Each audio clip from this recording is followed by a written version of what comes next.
Good morning students. Today we will start our geography subject with chapter number 1, Earth as a planet. Yesterday I taught you subunit of this chapter. First, the Earth as a unique planet. Second, realm of the Earth. Today we are going to start our third point, that is shape and size of the Earth.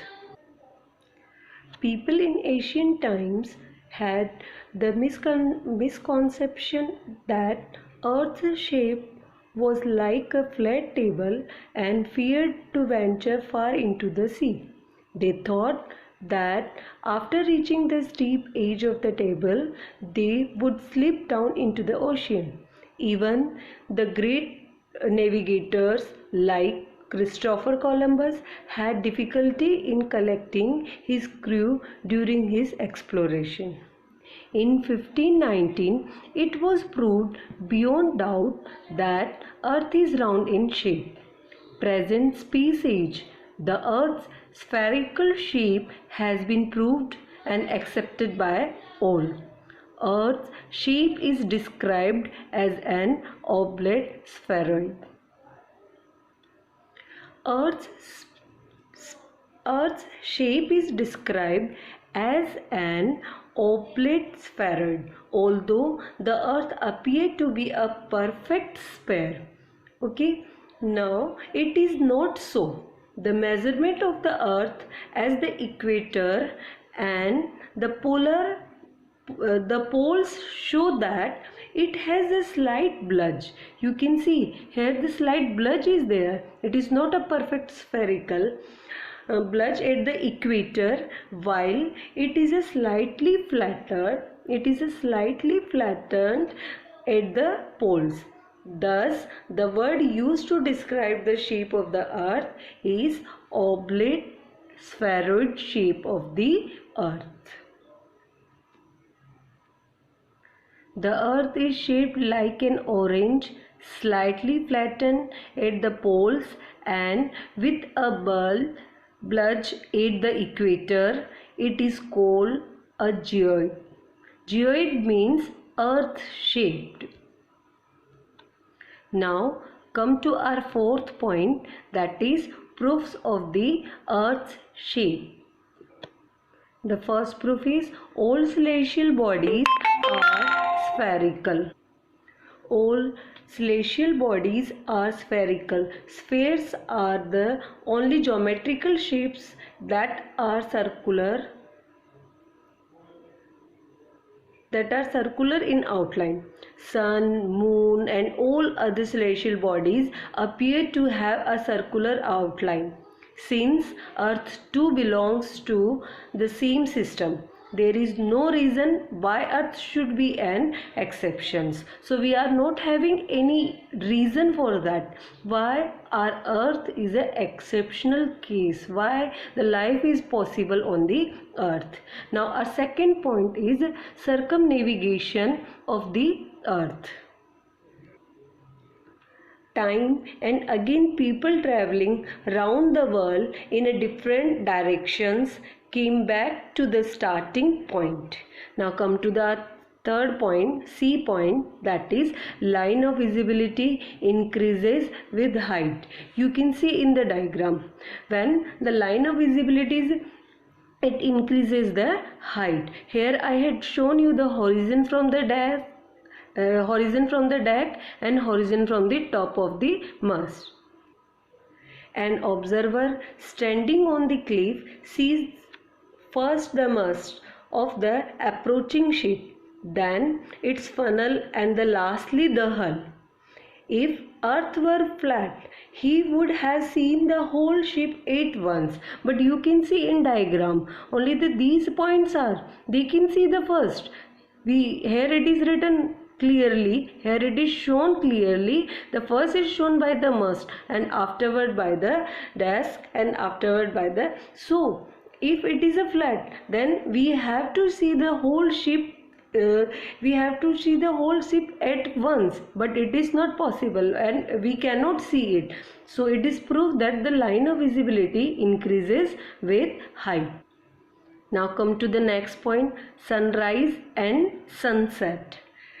If earth were flat, the sun would rise and set at the same time for all the people in the world.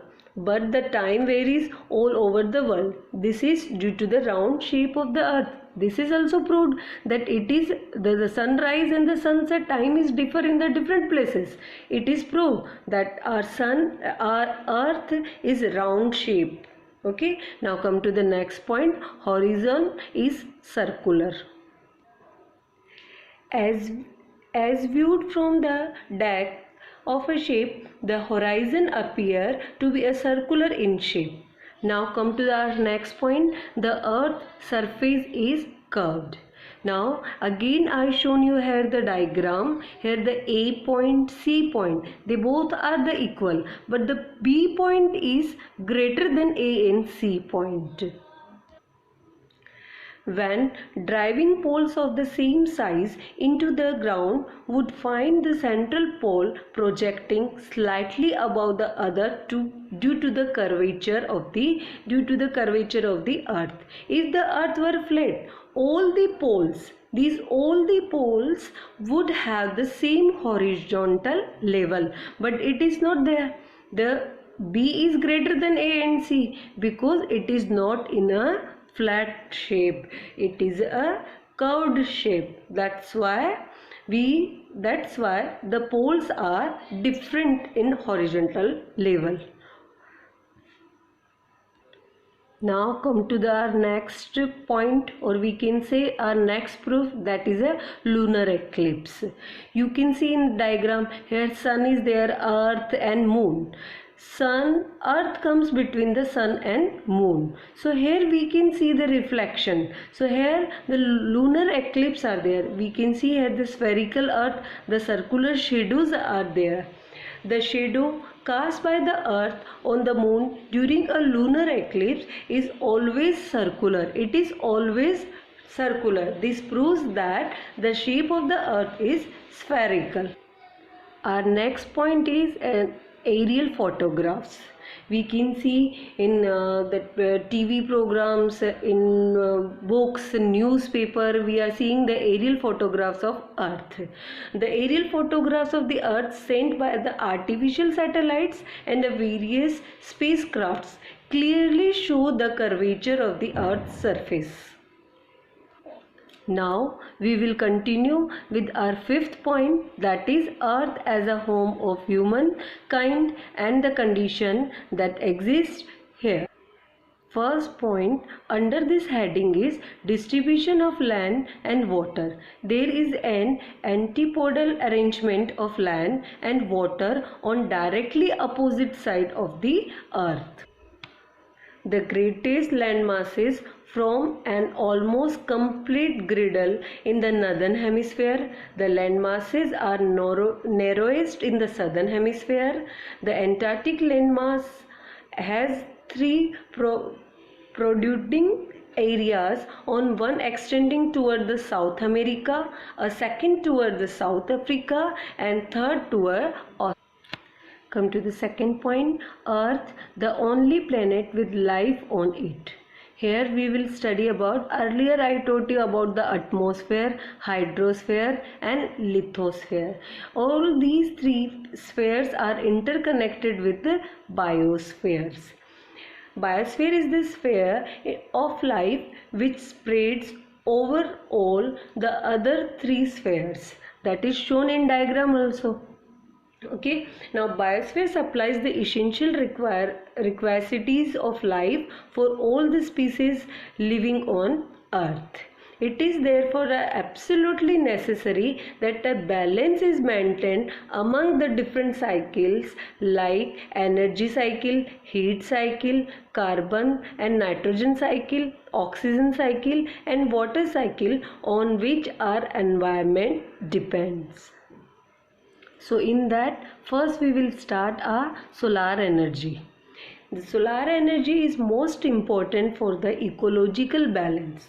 The process by which solar energy is transferred to molecules is called the photochemical process. One of the most important photochemical activities in the biosphere is photosynthesis, by which plant absorbs carbon dioxide and give out oxygen. Next point is nitrogen cycle. You can see here the diagram. I draw here diagram. It is showing that the animal eat plants to obtain nitrogen. Now see here, the root absorb the nitrogen, the air get nitrogen dissolved in water. The water living animal eat plants growing in water. These all are interconnected with each other. You can see in your diagram here clearly mentioned that how they are interconnected with each other. The earth atmosphere contains the 78% nitrogen. It is very essential for plants growth. Lack of nitrogen can cause a serious damage to crop production. Next point is heat cycle. You can see in the diagram, heat is one of the prime requirements of life. This is supplied by solar radiations. On the whole, the earth receives only 45% of the solar energy that reaches the ground, 15% observed by the atmosphere, and 40% is reflected. This 40% is reflected back into the space by the atmosphere, by ground, atmosphere and ground. Okay, you can see in diagram insolation, that is incoming sun energy, 100% is coming, but 40% back, it is reflected back into space by the atmosphere and ground. Now see how air is warm, 15% observed by the atmosphere. The first is the radiation, you can see in the diagram, second is the conduction, and the third is the convection. This is called heat cycle. Now next is our oxygen cycle. Oxygen not only support life but also help a great deal in maintaining ecological balance. Man inhales oxygen and exhale carbon dioxide, which is taken in by the plants. Thus, it is a very important to conserve our forest cover to sustain life on earth. You can see in diagram here the sun, plants are providing oxygen and it is taken by the animals and human being, and through the respiration they are exhale the carbon dioxide, and these carbon dioxide are taken by the plants through the respiration system and they are giving us the oxygen. This is called the oxygen cycle. Now next is water cycle. You can see in this diagram here the ocean is given there. Through the evaporation from the ocean, the clouds, they are the movement of the moist air. Through the evaporation the clouds are formed, and you can see here condensation, and through this again the water come back onto the ocean. Water plays a versatile role in the functioning of the biosphere. It is essential to all forms of life, plants, animals and man. The water cycle of the biosphere depends on the reciprocity of evaporation and precipitation. Our planet consists of 71% of water. 71% of water and 29% land. Water on earth goes into the atmosphere as vapor via evaporation and transpiration of the plants. The vapor is returned to earth as a rain or snow. Now we come to end of this topic, that is condition favorable to life on earth. It receives just the right amount of heat necessary for life. Our earth is a third planet with respect to its distance from the sun. It is neither too close like Mercury and Venus, nor too far like Uranus and Neptune. Hence, it receives just the right amount of heat necessary for life. Second is Earth atmosphere extending up to around 1600 kilometer, adequate amount of oxygen, that is 21%, nitrogen, that is 78%, along with the small amount of other gases like hydrogen, helium and ozone. Now see, our third point is the Earth's water cycle is its most unique feature. Life cannot exist without water. So my dear student, we have completed this chapter. So you have to prepare your inside questions in your notebooks and you go through this. You go through this chapter and you can see my video daily at 11 o'clock on YouTube. So, so you can complete your exercise in your notebooks. All the best, children. God bless you. Do your work perfectly.